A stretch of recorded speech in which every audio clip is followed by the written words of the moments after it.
We are about to embark upon a series of strange and exciting, dangerous adventures. Adventures that will lead us to all parts of the world.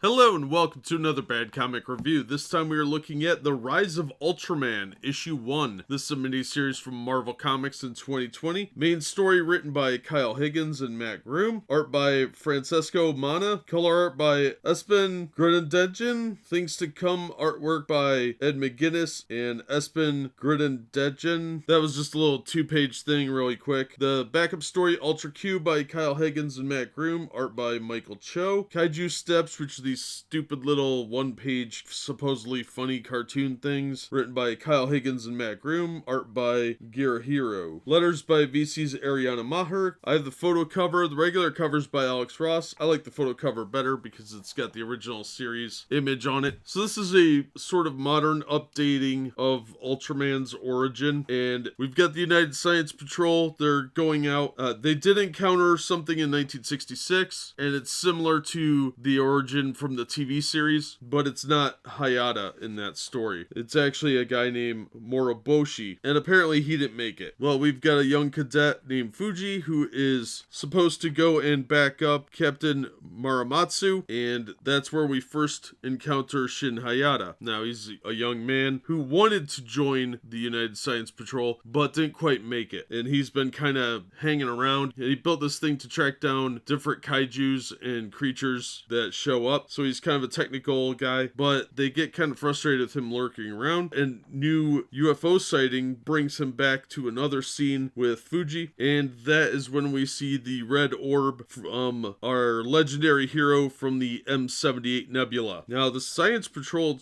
actually tries to attack Ultraman and wants to kill him. So it's a slightly different variation of the origin of Shin and Ultraman becoming one. And then there's the backup story with Ultra Q, where Q is trying to stop a creature, which is Bemular. Bemular is actually the creature that Ultraman fought in the first episode of the 1966 series, so it's a little throwback homage there. And this is sort of the creation of the United Science Patrol, apparently. They even make a TV show reference at the Expedition Scientific International. And there's an interesting twist in that story, so that one was really good too, but the art style I don't really care for. I think it's a little too cartoony. I don't really think it works well for books like this. And the little Kaiju Steps comic strip thing is just stupid. Things to Come is kind of cool. We get a glimpse of Ultra 7, which is pretty awesome. We get to see some of the other Ultramen in the background, but it's just a little two-pager. Overall, the main story is good. It's a different take on the characters, which I don't know if I like or not. There's quite a lot of talking and character development at the beginning, but there is some action interspersed in there, so that wasn't too bad. I'm going to see how it goes. So far, it's pretty good. I like the original better. I miss the orange suits, but it's pretty fun. It's got more of the costumes look from like Ultra 7, which is cool because I like those costumes. So the costumes looked really cool. Ultraman looked awesome. I'm looking forward to reading issue 2 because, like I said, the story's pretty good. It's interesting. Seems like there might be an interesting take on the characters and concepts, but it also might be one of those things where Marvel screws it up in the end. But so far, pretty good. So I'm going to recommend this. I thought it was fun. Paper quality is garbage though, so be aware of that. Try and get it cheaper than cover price because the paper's trash and those stupid little Kaiju Steps things. I don't think it's worth the cover price, but it is a pretty fun read. That'll do it for this one. Thank you so much for listening and supporting the channel. If you enjoyed the video, please hit the like button and don't forget to subscribe so you don't miss future reviews. If you'd like to help the channel in other ways, links to my Patreon, Streamlabs, and Teespring store are in the description. And as always, we hope to see you on the next one. We are about to embark upon a series of strange and exciting, dangerous adventures. Adventures that will lead us to all parts of the world.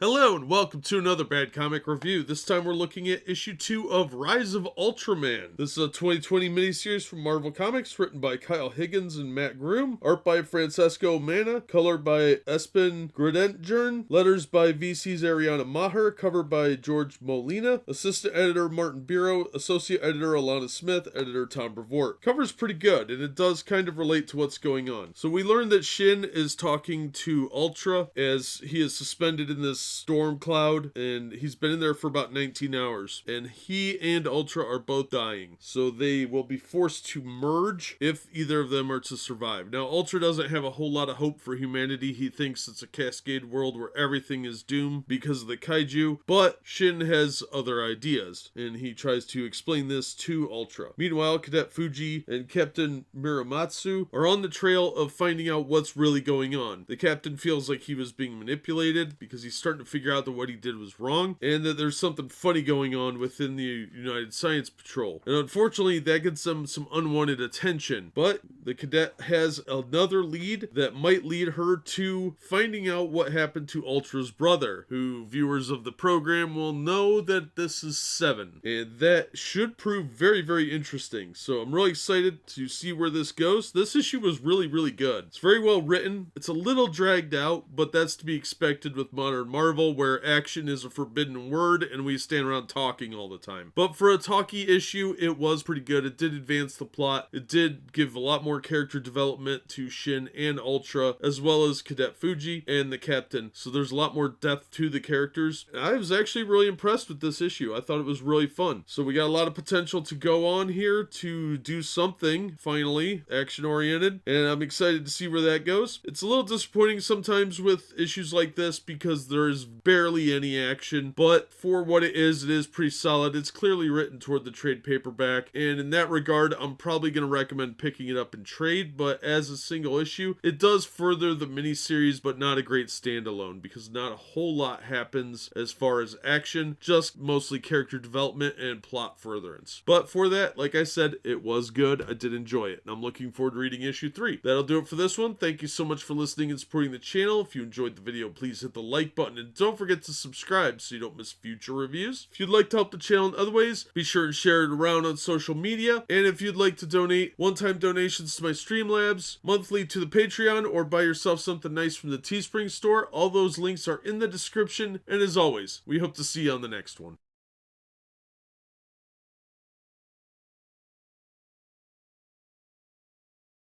Hello and welcome to another Bad Comic Review. This time we're looking at the Rise of Ultraman, issue 3. This is a 2021 miniseries from Marvel Comics, written by Kyle Higgins and Matt Groom, art by Francesco Manna, color by Espen Grundetjern, letters by VC's Ariana Maher, cover by Jorge Molina, assistant editor Martin Biro, associate editor Alana Smith, edited by Tom Brevoort. Shin wakes up at the USP's facility, and they want to make him a pseudo agent of the Science Patrol, but things aren't quite right with him, especially because Muramatsu is now being arrested and his friend Kiki is missing. As for Kiki, she is being attacked by a monster, and Shin has to track her down, and he has to trust the Science Patrol a little bit, but once he finds the monsters, he has to transform into Ultraman. So we finally get to see Ultraman and see him doing some butt kicking, and we learn that there is a time limit, and the more power he uses, the shorter the time. So he has about 3 minutes, but the more energy he expends, the more the time goes up. And once the time's up, it probably will kill both of them. So we get to see how Ultraman and Mr. Hayata communicate with each other in each other's heads, and that's pretty interesting. But we're left with a really crazy cliffhanger ending, and we may finally learn the fate of the missing man, which if you were a fan of the show, you already know who that is and what that was about. But overall, this issue is pretty solid. It's a pretty decent reimagining of Ultraman's origin on Earth, trying to update it, and Ultraman looked really cool. The art's pretty decent. I was pretty happy with it overall, and the story was pretty good. I have really no complaints, which is pretty shocking. So pretty decent issue, and it's definitely worth checking out, especially if you're an Ultraman fan. If you're new to Ultraman, this is a pretty decent story. Kyle Higgins is doing a pretty good job with Mr. Groom, and I think it's definitely worth checking out. So I'm going to recommend it. That'll do it for this one. Thank you so much for listening and supporting the channel. If you enjoyed the video, please hit the like button, and don't forget to subscribe so you don't miss future reviews. If you'd like to help the channel in other ways, links to my Patreon, Streamlabs, and Teespring store are in the description. And as always, we hope to see you on the next one.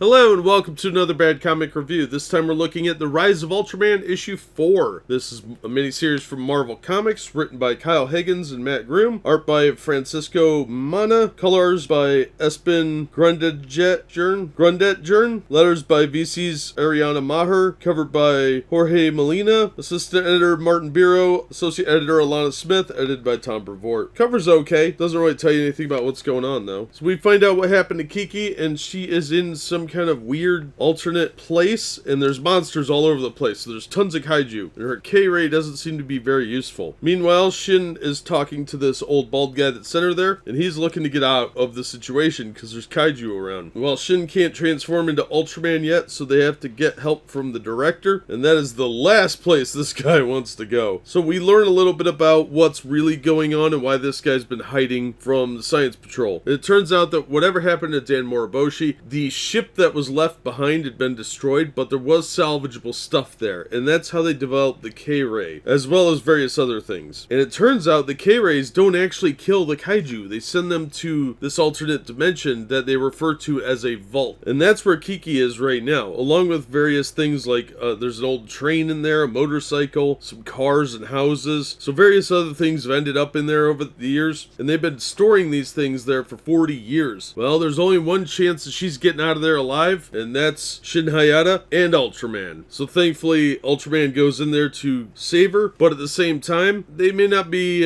quite clear of the danger just yet. We're left with a really cool cliffhanger ending. This was a great issue. A lot happens. It's very story-driven, but there's still interspersed action, which I really liked, and it really needed that because some of the talking got a little tiresome after a while, but still a really fun issue. So I'm looking forward to reading issue 5. That's going to wrap up this mini-series, and so far I'm pretty impressed. I didn't have high hopes for it, and I'm glad Marvel didn't really screw up this rendition of Ultraman. It's been pretty decent. I'm actually kind of impressed with it. Marvel's got a pretty bad track record with me, so I wouldn't have been surprised if they had just totally turned this into SJW dog trash like they usually do. But it's actually a pretty fun old style comic, so I'm actually looking forward to reading the last issue. So this is a solid recommend. The art's pretty good. There is still some of the anime lines that you see in anime and manga, whenever somebody does something, but it's a little toned down here, and it's tolerable, and I don't hate the art, and I like the story, like I said, so definitely give it a chance. Check it out. It's a fun miniseries so far, and I want to see how it plays out. That'll do it for this one. Thank you so much for listening and supporting the channel. If you enjoyed the video, please hit the like button, and don't forget to subscribe so you don't miss future reviews. If you'd like to help the channel out in other ways, links to my Patreon, Streamlabs, and Teespring store are in the description, and as always, we hope to see you on the next one.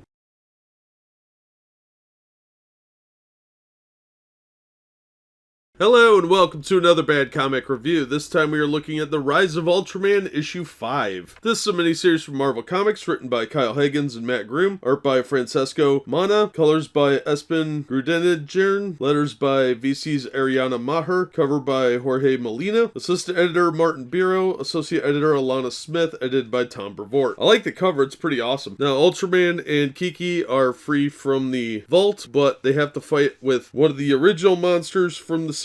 It's the first monster from the first episode, and we actually saw this monster briefly in the Ultra Q flashback story. This is Bemular, and he is giant size, so Ultraman of course has to fight him in giant form. Now we do get a kind of change of mentality with some of the United Science Patrol, and they have to deal with the Vault Crisis. So we've learned their main secrets, at least for now, and unfortunately a lot of people seem to know Ultraman's secret identity, which I don't really like. I thought that was a pretty good point of the show, was Shin trying to keep his secret identity as Ultraman, and Ultra being a much more separate personality. In this one, it's much more like Captain Marvel, where Shin and Ultra are fused in the same body, but also seem to share a mind at some points now. I kind of don't like that. I think when he's in Ultraman form, Ultra should be the primary at all times. But I think that's maybe something they can work out later. Overall, I thought the story was good. We got a good cliffhanger ending that leads into Trials of Ultraman, Ultraman, and it was a good wrap up to the miniseries. The fight scene was pretty solid, the characterization was good. It's a little different than the old TV show, which is a classic, but it's really well done. And I thought the art looked pretty good on a lot of the posing they did with Ultraman. I thought that was done pretty well, and good shading on a couple of them. So some really cool stuff, and a good wrap up, a good reboot of the series. It kind of kept the original spirit, but changed a few things, sort of to update it, and sort of just to change things for the sake of changing things. The only one I didn't really like was how the United Science Patrol is kind of shady, at least at first, and too many people know about his secret identity. Other than that, it was a fun miniseries. I'm looking forward to reading Trials of Ultraman. So this is a strong recommendation. I thought it was fun. I'd get the trade paperback. I think you'll get more out of it because the paper quality is kind of garbage on the